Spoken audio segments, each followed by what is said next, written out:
pulled it off, and I found a few pieces of the brakes in there, which are these. So it's the self-adjusting pieces. Spring, as you can see, it's been worn down. This is another cylinder for it.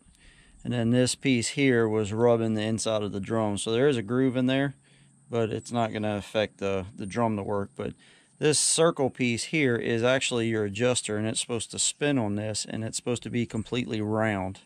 And obviously it's not anymore. And this, I don't know if this fits in here like that. I'll have to look at it again and see. But anyway, when you pull a hub off, you're not supposed to have pieces fall out. Plain and simple. So I'm going to show you. We have the self-adjusting, so this is called the complete brake assembly. It's 12 inches by 2 inches, electric brake assembly, never adjust. So this is what it looks like. Pull it out.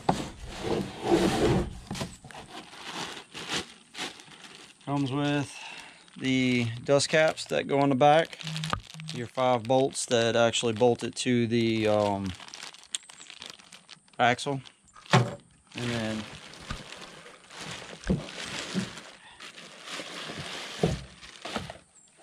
here's the actual assembly itself. So the pieces that we have that are messed up are right here. So see how that's actually supposed to look? What do I do with the old ones? Here, let's see.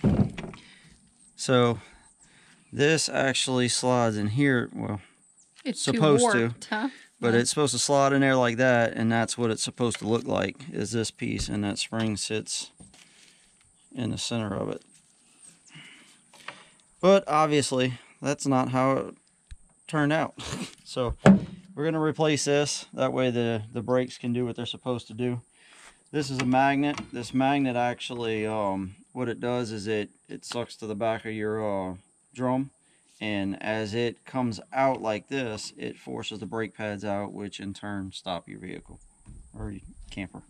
So anyway, I've got 2 wires here, which I can't find my heat shrink connectors, so I'm just going to put regular connectors on there, which are these 2, and put a piece of heat shrink over them. So what I'm going to do is get this one ready to go. So got my heat shrink, slide it on this side, and from what I've done my research on, apparently it doesn't matter which wire goes to what. One just goes to ground and one goes to your power, and you can hook either to either kind of thing. So we're gonna crimp that down. So that side's done. That side's done. Alright, so that's ready to go for that. I'm going to set it back in here for just a minute.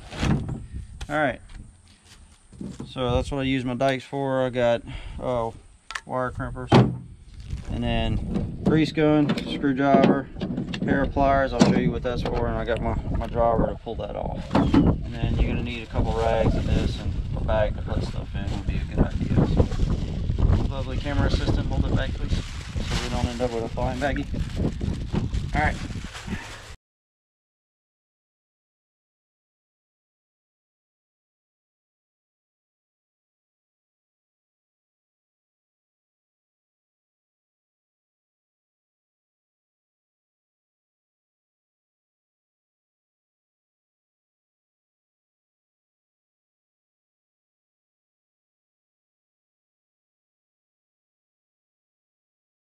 See, there's a groove in here, but that's not going to affect the stopping power. Alright. What's in that stuff? Come back over here. So, this is our brake assembly here. And the bottom piece is missing down here, is what we're... So anyway, the wires, they feed through.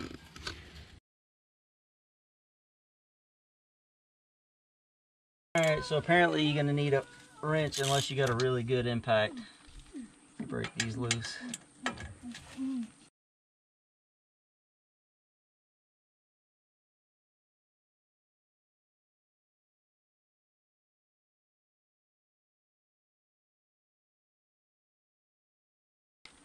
And another suggestion while I'm at it, make sure you got brake cleaner, because that comes in handy as well. It cleans all the grease off your tools.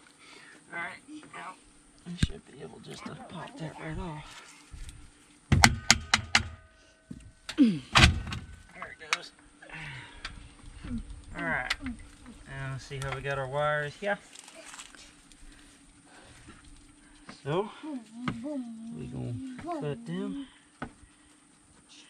right here.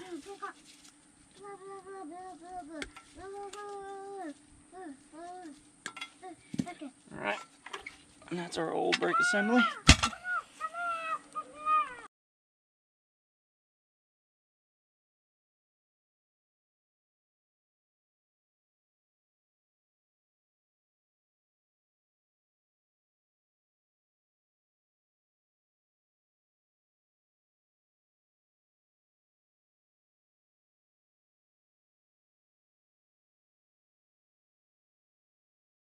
Basically what I'm doing is I'm pumping grease in here to kind of help fill that void. Back in. And give the bearing some grease to sit in. Yummy. Yummy. Corbin was dipping his apple in it while we were sitting here while he was eating. He said it tastes great. So, Yeah, one key thing too, whatever you do, don't get grease in here, because this part right here is where your magnet touches, and this part here is where your brake pads touch, and you don't want any grease in that. Alright, so I'm going to set the bearing back in there.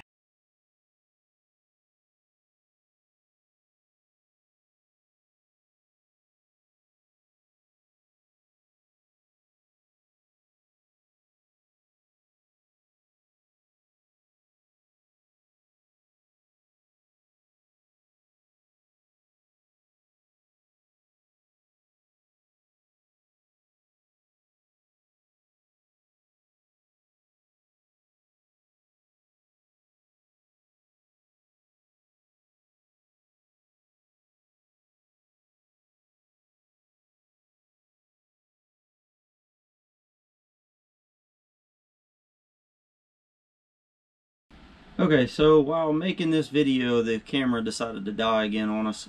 We replaced the brake assembly on the camper, and the reason being is we had those parts that fell out, and we needed to replace it so that it could adjust properly. Not only did the parts fall out, they actually stayed inside, and every time we were hitting the brakes, it would put a groove into the brake drum.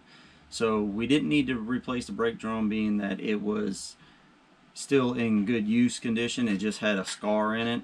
That's not going to affect anything really, and the brake pads were still in good condition, but that whole brake assembly needed to be changed because that comes into one piece.